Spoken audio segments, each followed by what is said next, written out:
Gracias por estar con nosotros esta mañana. Gracias por adorar a Dios junto a nosotros. Gracias por traer la iglesia a esta cancha. Estoy seguro de que todos ustedes están conscientes de cómo nuestro estado se ha convertido en el epicentro de la propagación. Y por esta razón, como pastor, yo le doy la garantía de que estamos observando las estadísticas a diario. Yo quiero que sepan que cada semana nosotros estamos evaluando si es recomendable o no celebrar un servicio presencial. Nosotros estamos evaluando eso básicamente todos los días, estamos pendientes a las estadísticas y hasta que la situación se normalice, cada semana vamos a estar decidiendo si reunirnos o no. Es una decisión que vamos a tener que estar tomando cada semana. Vamos a estar comunicando esa decisión a todos nuestros amigos y partícipes. Les pedimos que oren, por favor, para que el Señor nos dirija y nos dé la sabiduría necesaria para las decisiones que tenemos que tomar. Bueno, hoy vamos a continuar nuestra serie basada en el libro de 2 de Corintios, titulada Luz del Evangelio. Por si no lo sabía, qué bueno, están despiertos. Entramos en la recta final. Contando esta mañana, nos quedan 4 domingos para terminar el libro de 2 de Corintios. Nos quedan 4. Desde que comenzamos esta serie, ¿quién se acuerda cuando comenzamos esta serie? Nosotros comenzamos esta serie a principios de febrero. Desde que comenzamos esta serie a principios de febrero, Dios nos ha mostrado que Él es poderoso para, número 1, ayudarnos a ver a los demás a través de los lentes de la gracia. Y eso es necesario porque yo necesito que usted me vea a mí a través de los lentes de la gracia. El Señor es poderoso para traer reconciliación.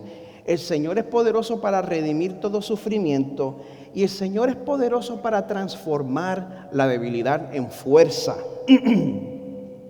Y este último tema, transformar la debilidad en fuerza, este es el tema que toma el centro de la atención en la última parte del libro, porque aquí Pablo desea persuadir a un grupo dentro de la iglesia en Corinto a que ellos no se dejaran engañar por un grupo de maestros falsos que querían separarlos de Pablo.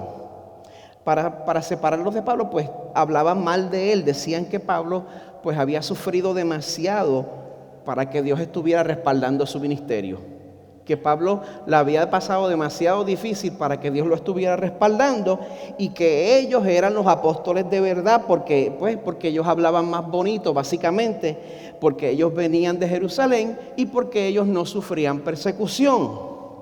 Por eso Pablo despectivamente los llamaba literalmente los superapóstoles. Y de la misma manera que estos superapóstoles hechizaron a un segmento de la iglesia con este engaño, lo siguen haciendo hoy en día. Eso sucede hoy en día. Y no se crea que usted está a salvo, porque quizá usted no sigue a la gente del Evangelio de la Prosperidad.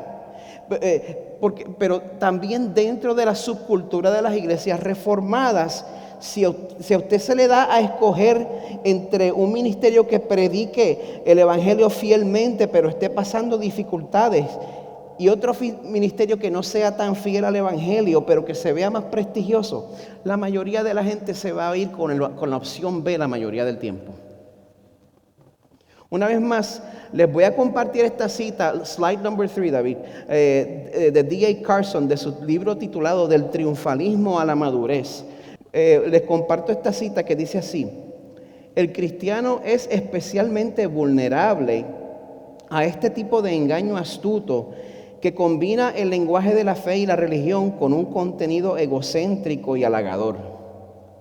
Nos gusta que nuestro cristianismo esté formado menos por la cruz y más por el triunfalismo, las reglas, los líderes carismáticos y las experiencias subjetivas.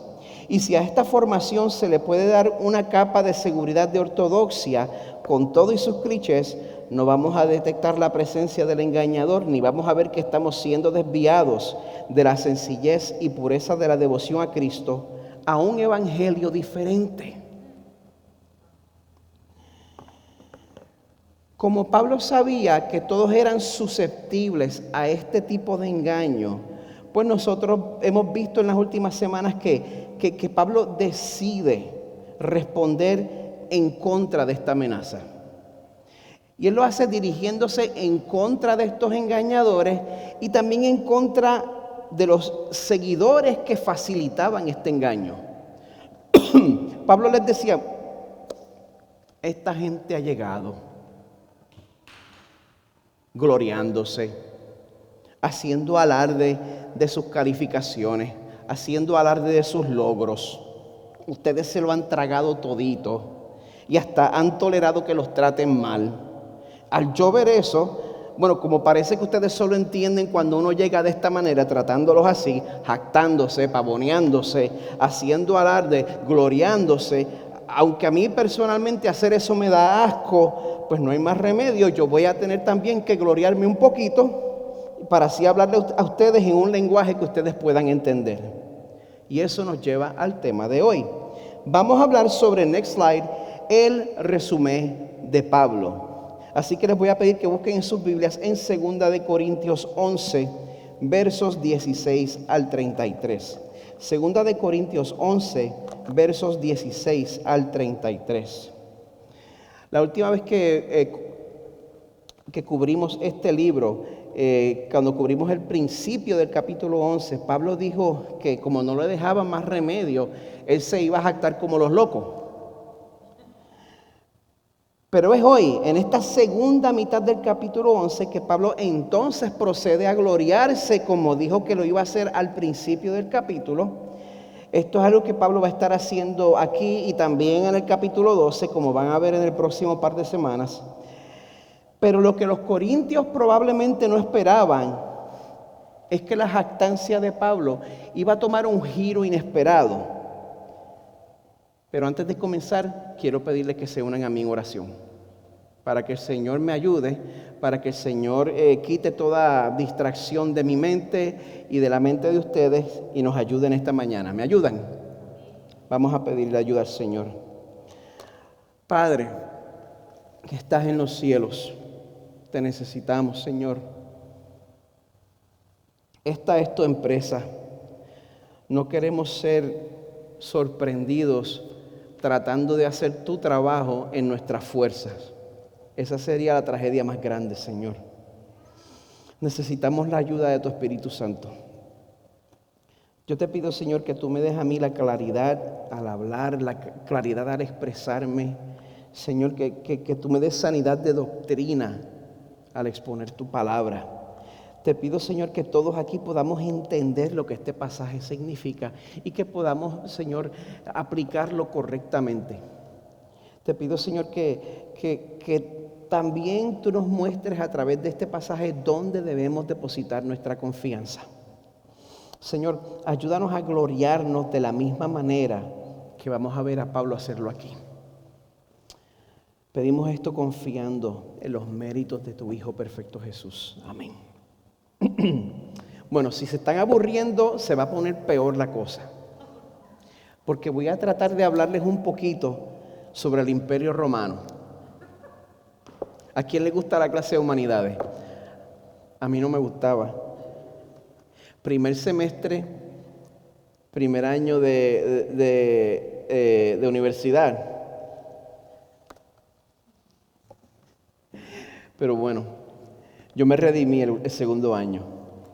Bueno, el primer emperador romano, ¿quién sabe el nombre? No Carmen, Carmen sabe quién es. David, next slide. El primer emperador romano, César Augusto. Él era el emperador romano que estaba gobernando durante el nacimiento de Jesús.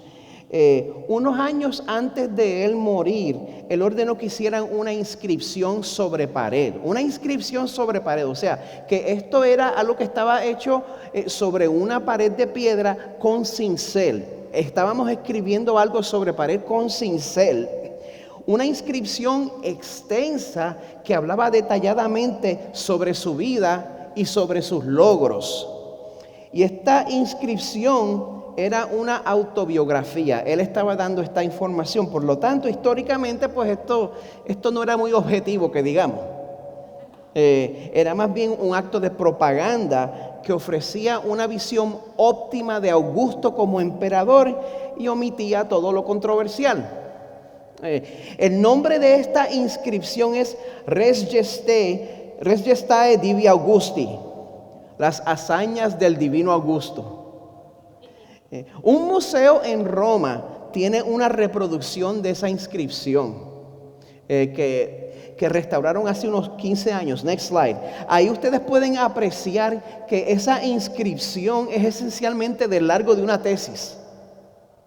Ahí pueden ver la inscripción de las hazañas del divino Augusto. Yo les enseño eso porque en los tiempos del Imperio Romano era aceptable que uno hiciera cosas así, que uno enumerara sus logros y que se los mostrara a todo el mundo para así uno inmortalizarse.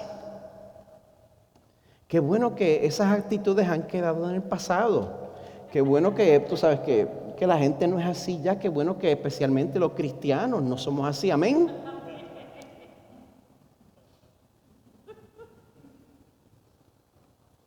Yo me temo que esa actitud está más viva que nunca entre líderes cristianos hoy en día. Especialmente en estos días de tanto debate en los medios sociales.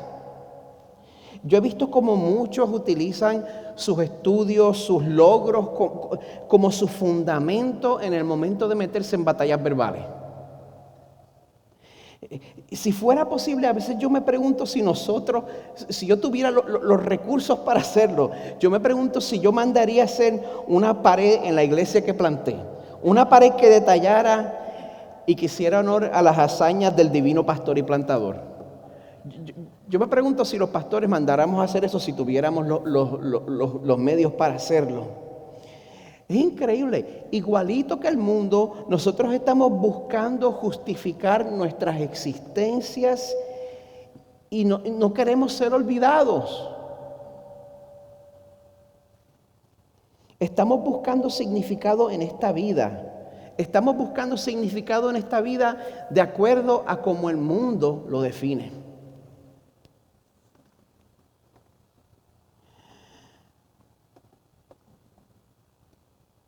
Sin embargo, se nos olvida que nuestras vidas ya están justificadas, que no tenemos que buscar justificación, que nuestras vidas han recibido justificación total y completa a través de lo que Jesús ya ha hecho en nuestro lugar. Por eso en los próximos domingos vamos a desarrollar el tema de cómo nuestra confianza tiene que estar puesta donde mismo Pablo la ponía. Porque a simple vista puede parecer que es buena idea poner nuestra confianza en las cosas en las cuales nos podemos gloriar. Pero para Pablo, confiar en uno mismo es pararse en arena movediza. Mientras que confiar en Cristo es estar plantado sobre una roca inconmovible. Por eso tú tienes que dejar que el pasaje de hoy te haga la pregunta. Next slide. ¿Tu suelo es sólido o se está hundiendo? ¿Cuál es la fuente de tu seguridad? Como les dije anteriormente, Pablo decide bajarse al nivel de los superapóstoles y los incautos. Si usted vio El Señor de los Anillos, de la misma manera que Gandalf renuentemente tuvo que usar el lenguaje prohibido de Mordor en el Concilio del Ron, Pablo también renuentemente utiliza el dialecto vulgar del orgullo para lograr 4 propósitos. Lo primero que podemos ver, next slide, es que Pablo se jacta para poder acomodar a los corintios. ¿Qué tan impresionados estaban con todos los logros de los superapóstoles? Así que leamos nuestras Biblias en 2 de Corintios 11, verso 16. Vamos a ver cómo Pablo le contesta a sus enemigos de acuerdo a cómo merecía la necedad de ellos. Verso 16. Otra vez digo, que nadie me tenga por insensato. Pero si ustedes lo hacen, recíbanme aunque sea como insensato, para que yo también me gloríe un poco. Pablo reconoce que gloriarse es de necios, pero lo va a hacer por causa de ellos. Verso 17, lo que digo no lo digo como lo diría el Señor, sino como en insensatez, en esta confianza de gloriarme. Y eso es verdad, porque el gloriarse nunca viene de Dios. Dios no concede favor al arrogante. Isaías 66:2 nos dice que Dios concede su favor al que es humilde y contrito de espíritu y que tiembla ante su palabra. Sin embargo, al Pablo ver que lo que impresiona a los incautos en Corinto es el gloriarse, pues él dice en el verso 18, ya que muchos se glorían según la carne, yo también me gloriaré. La ironía del asunto es que al rechazar a Pablo y al aceptar a los superapóstoles, los corintios incautos creen que están subiendo de categoría. Por eso Pablo continúa con su tono sarcástico y les dice en el verso 19, ustedes siendo tan sabios, con gusto toleran a los insensatos. Aquí está la tragedia. Cuando usted sale de donde le predican un evangelio completo y se va con alguien que lo que hace es rascarle el picor religioso, usted va a terminar bajo el liderazgo de una persona que lo va a utilizar para su propia ventaja. Miren todo lo que los corintios le aguantaban a los superapóstoles. Verso 20.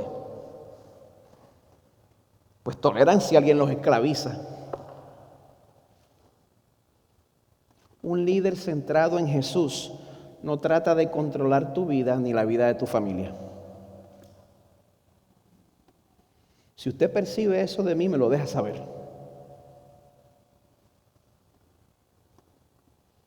Yo no estoy aquí para ser servido. Nosotros estamos aquí para servir como Cristo lo hizo. Continúa el verso 20. Toleran si alguien los devora.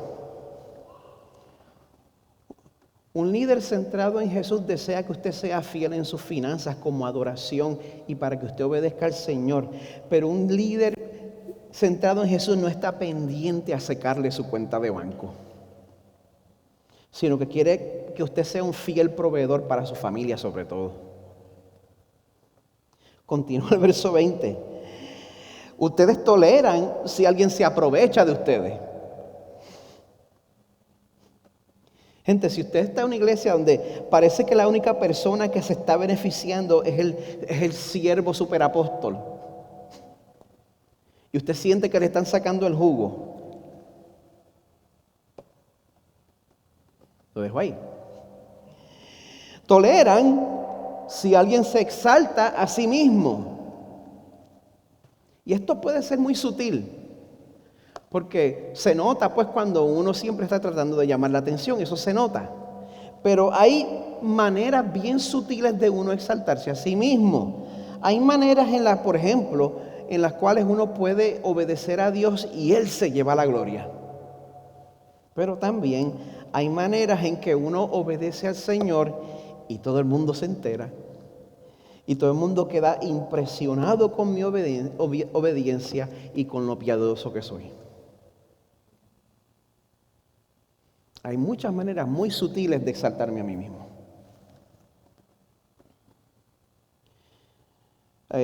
Muchas veces se acusa solamente a la gente en la izquierda de lo que llaman en inglés virtue signaling, pero eso también se ve mucho dentro de los círculos conservadores. Dice también, ustedes toleran si alguien los golpea en el rostro. Para este tiempo podría haber sido una bofetada literal.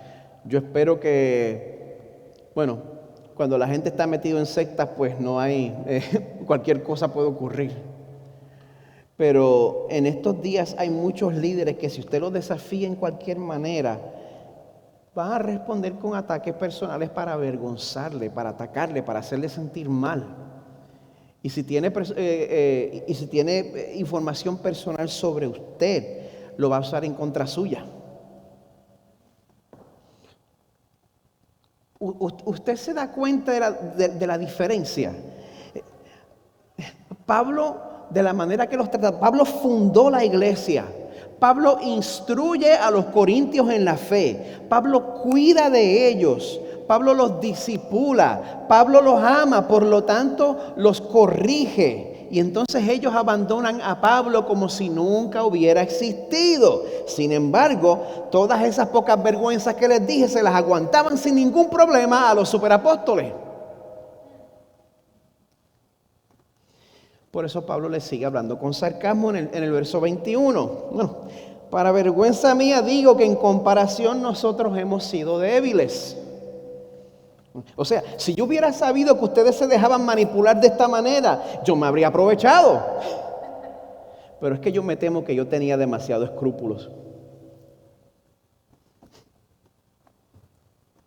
Esto nos muestra algo muy interesante sobre la naturaleza humana. Si el Espíritu Santo no interviene antes de recibir la libertad que trae el Evangelio verdadero, nosotros preferimos vivir bajo la opresión de un estafador. ¿Por qué? Porque nosotros insistimos en ganarnos nuestra propia salvación. Next slide. Quien en vida fuera el sacerdote episcopal Robert Farrar Capón escribió lo siguiente: la gracia no vende. Casi ni puedes regalarla, porque solo funciona para los perdedores y nadie quiere estar en esa fila. El mundo de los ganadores está dispuesto a comprar consejos morales, prohibiciones, técnicas de automejoramiento y todo tipo de disparates trascendentales. Sin embargo, nunca aceptará el perdón gratuito, porque eso amenaza con dejar entrar a la chusma a las bodas del Cordero. Pero nosotros no somos la chusma, ¿verdad?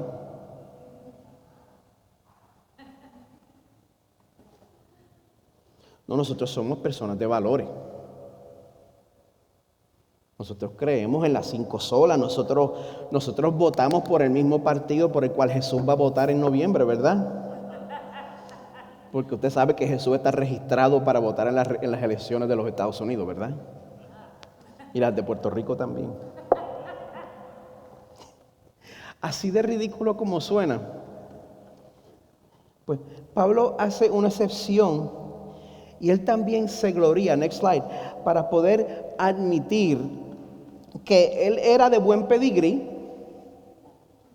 y que él mismo era competente y él estaba mejor calificado que aquellos superapóstoles. Él les dice, continuando el verso 21, en cualquier otra cosa que alguien más sea osado, hablo con insensatez, yo soy igualmente osado. Los superapóstoles se hacían pasar por legítimos porque eran de Jerusalén. Pero aquí se encontraron con el cura de su pueblo. Bueno, con el rabino de su pueblo.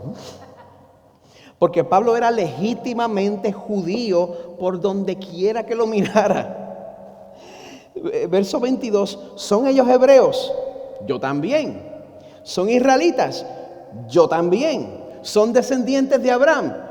Yo también. O sea, no solo por origen étnico, no solo por crianza, sino que también por el rigor de su educación. Pablo no solo hablaba el arameo popular, sino que él también sabía el hebreo formal y litúrgico de sus antepasados. De hecho, si usted se va a Filipenses 3, Pablo comparte más detalles de su trasfondo. Él dice, si algún otro cree tener motivo para confiar en la carne, en sus propios esfuerzos, yo mucho más, circuncidado a los 8 días de nacer, del linaje de Israel, de la tribu de Benjamín, hebreo de hebreos, en cuanto a la ley, fariseo. Usted no se imagina todo el entrenamiento que envuelve eso. Ahora, volviendo al verso 23 de hoy, Pablo también contrasta su devoción a Jesús. Él pregunta si los superapóstoles, si ellos, dice el verso 23, son servidores de Cristo.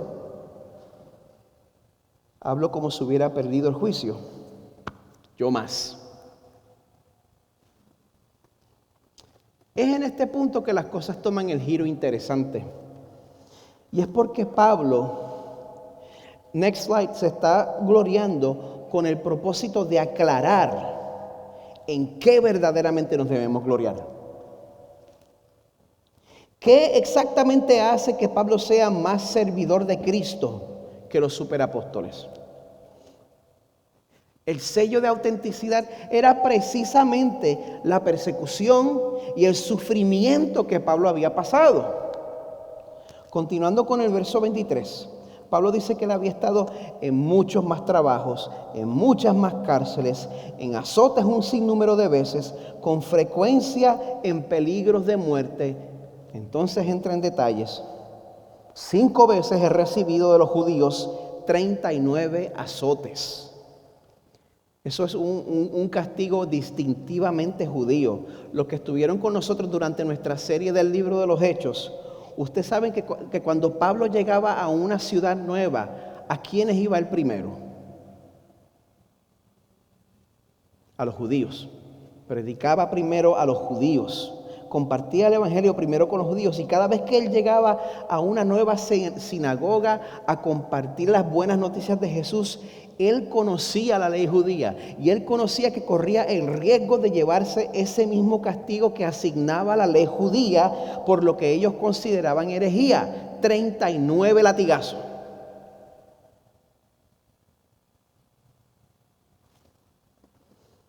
Aquí nos dice que eso le pasó 5 veces. Después dice en el verso 25, 3 veces he sido golpeado con varas. Una vez fui apedreado. Eso sí lo pueden ver en Hechos 14, le sucedió en Listra. Y como fue apedreado por una turba, pues sobrevivió.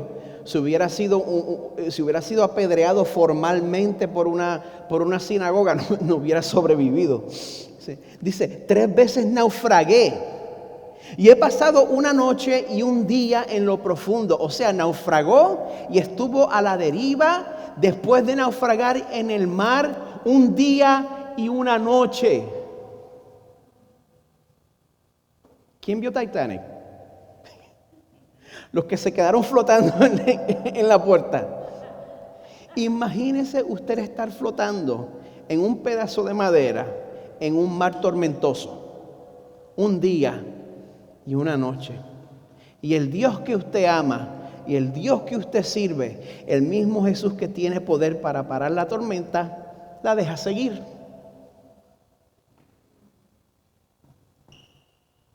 Y usted le sirve hasta lo último, porque Él lo tiene por el cuello, como me tiene a mí. Verso 26.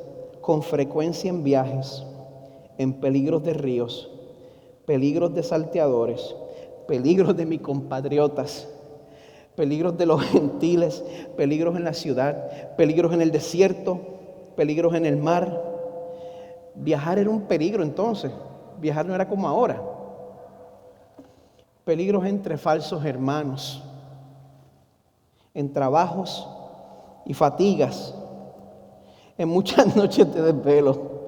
No te rías, Carmen. En hambre y sed. Eso no ha sido mi caso. Con frecuencia sin comida, no me puedo identificar. En frío y desnudez. Además de tales cosas externas, está sobre mí la presión cotidiana de la preocupación por todas las iglesias. Un apóstol encargado de plantar iglesias a lo largo de toda Asia Menor y las regiones orientales de Europa. Yo no me puedo imaginar esa presión. Ahora mismo somos aproximadamente 50 personas que están a cargo mío. Y cuando usted está siendo cabezón, la mayoría de las veces, aunque lo trate de ocultar, yo me doy cuenta. Y yo me duelo por usted. Yo no me puedo imaginar la carga de la responsabilidad de Pablo con un número tan grande de personas. Sin embargo, lo más que me llama la atención aquí de Pablo es que él, al compartir sus muchos sufrimientos, al compartir sus muchas persecuciones, él mantiene una actitud humilde. Porque él describe las cosas de una manera bastante general. Es como la diferencia, hay veteranos y hay veteranos. Están los que dicen que han hecho y deshecho, y está mi papá, que fue boina verde en Vietnam y no dice nada de lo que hizo. Pues está Pablo, que minimizó, no minimizó, sino que pues no dio detalles. Él no tiene que decir las cosas porque en un momento hablar de todas tus persecuciones se convierte en gloriarse. Dice, pues he sido perseguido. Estoy seguro que hay mucho sufrimiento que Pablo está omitiendo de esta lista. Yo creo que si fuera yo el que estuviera compartiendo esta lista de sufrimientos, pues se convertiría también en un tipo de jactancia. Miren qué sufrido soy, agárrenme lástima.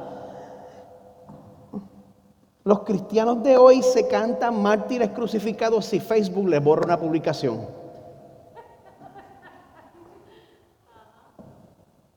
Usted no está sufriendo. Usted no está siendo perseguido. Facebook no es el mundo real. También déjese de compartir mitos, pero eso es otro asunto. En contraste, aquí Pablo ni está tratando de verse bien. Si brincan conmigo al verso 31, Pablo comparte un incidente predicando en Siria, en el cual, al parecer, en vez de haber tenido éxito, tuvo que salir corriendo como el rosario de la aurora de una manera vergonzosa. Dice, el Dios y Padre del Señor Jesús, el cual es bendito para siempre, sabe que no miento. En Damasco, el gobernador bajo el rey Aretas, Damasco es la capital de Siria, vigilaba la ciudad de los damasenos, lo dije bien, con el fin de prenderme. Pero me bajaron en un cesto por una ventana en la muralla y así escapé de sus manos. Eso es todo, amigos. Como pueden ver, el propósito de Pablo al compartir sus sufrimientos no es promocionarse, sino que Pablo está haciendo todo este alarde, next slide, para así poder apuntar hacia su Salvador. Pablo llega a la conclusión de que jactarse en su pedigrí, jactarse en su educación, jactarse en sus logros o jactarse en su propia devoción a Jesús, eso es estar parado en arena movediza. Sin embargo, para poder estar parado en Cristo, para poder estar parado en la roca inconmovible, es necesario que nosotros primero renunciemos a nuestra autosuficiencia. Pablo llega a la conclusión necesaria en el verso 30 cuando dice, si tengo que gloriarme, me gloriaré en cuanto a mi debilidad. Si tengo que gloriarme, me gloriaré en cuanto a mi debilidad. ¿Por qué? Bueno, porque reconocer nuestra insuficiencia nos permite ampararnos detrás de quien único nos puede salvar. Una vez más, si nos vamos a Filipenses 3, Pablo nos da más detalles. Él nos dice, todo lo que para mí era ganancia, lo he estimado como pérdida por amor de Cristo. Estimo como pérdida todas las cosas en vista del incomparable valor de conocer a Cristo Jesús, mi Señor. Por Él lo he perdido todo, todas mis credenciales, todos mis logros, todas las iglesias que planté, todos mis grados universitarios. Lo considero como basura a fin de ganar a Cristo y ser hallado en Él, no teniendo mi propia justicia derivada de la ley, de mi obediencia, de portarme bien, sino la que es por la fe en Cristo, la justicia que procede de Dios sobre la base de la fe, y conocerlo a Él, el poder de su resurrección y la participación en sus padecimientos, llegando a ser como Él en su muerte, a fin de llegar a la resurrección de entre los muertos. En esta mañana, al renovar tu pacto con el Señor creo que nos quiere comunicar que no nos es necesario correr una carrera interminable para que nuestra vida tenga significado.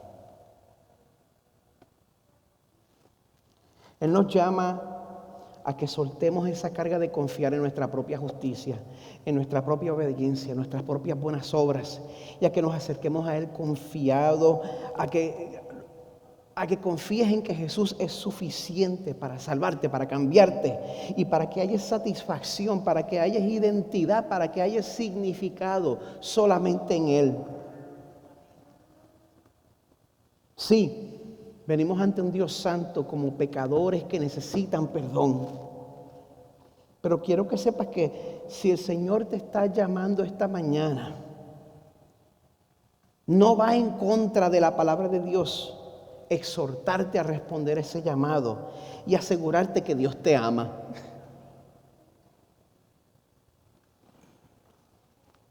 En Cristo nuestras vidas tienen significado. No es antibíblico decir Cristo te ama. No es antibíblico decir que tú tienes valor para el Señor. Isaías 43:1.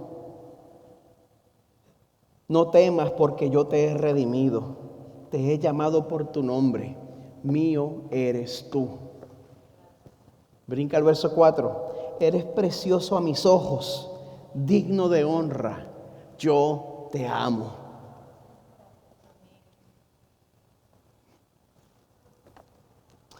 Al ver la manera en que Dios nos ama, enviando a su Hijo a tomar nuestro lugar en la cruz, mi oración es que eso nos llene de fe para poner a un lado la confianza en nuestros esfuerzos y confiar solamente en lo que Él ha hecho por nosotros. Como dice el Salmo 33, el rey no se salva por gran ejército, ni es librado el valiente por la mucha fuerza. Falsa esperanza de victoria es el caballo, ni con su mucha fuerza puede librar. Los ojos del Señor están sobre los que le temen, sobre los que esperan en su misericordia para librar su alma de la muerte y conservarlos con vida en tiempos de hambre. Nuestra alma espera al Señor. Él es nuestra ayuda y nuestro escudo, pues en Él se regocija nuestro corazón, porque en su santo nombre hemos confiado. Sea sobre nosotros tu misericordia, oh Señor, según hemos esperado en ti. El equipo de adoración puede pasar.